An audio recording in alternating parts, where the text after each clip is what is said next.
فی الحال تو جو صورتحال ہے جمعے کا دن جو خان صاحب نے اناؤنس کیا تھا ابھی تک اس پہ ہم کڑے ہیں اور انشاءاللہ جو ہی ان کی طرف سے اگر وہ کہتے ہیں کہ اس کو پنجاب کے ساتھ کرنا ہے تو اس کے مطابق پھر ہم چلیں گے. ویسے پروگرام تو ہے خیبر پختونخوا کا جمعے کا جو خان صاحب نے آلریڈی اناؤنس کیا ہوا ہے. پہلے عدم اعتماد وہ لائے تھے آپ کو پتہ تھا, پھر میرے خلاف 2 ووٹ پڑے.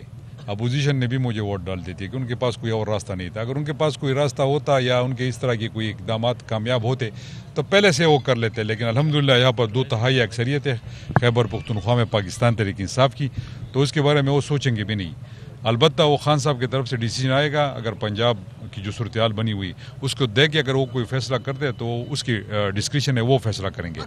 باقی گورنر راج کی بات ہے, گورنر راج تو 2 منٹ میں اٹھ جائے گا. گورنر راج کس حیثیت سے یہاں پر لگے گا؟ جی 2 پلاننگ ہے. ایک اگر خان صاحب فیصلہ کرتے اور ہم آگے جاتے ہیں تو ان کے ہے وہ, تو اس کے مطابق پھر ہمارے 2 فیصلے, ایک میں سپریم کورٹ بھی جا رہا ہوں اپنے فنڈز کے حوالے سے, دوسرا یہ ہے کہ میں فیڈرل جو نیشنل اسمبلی ہے ان کے سامنے میں اپنے MPs اور منسٹرز کو لے کے میں وہاں پر بیٹھوں گا, بھی دھرنا بھی دوں گا. تو انشاءاللہ اگر ہمیں موقع ملتا ہے تو اگلے ہفتے یہی پلاننگز ہے ہماری.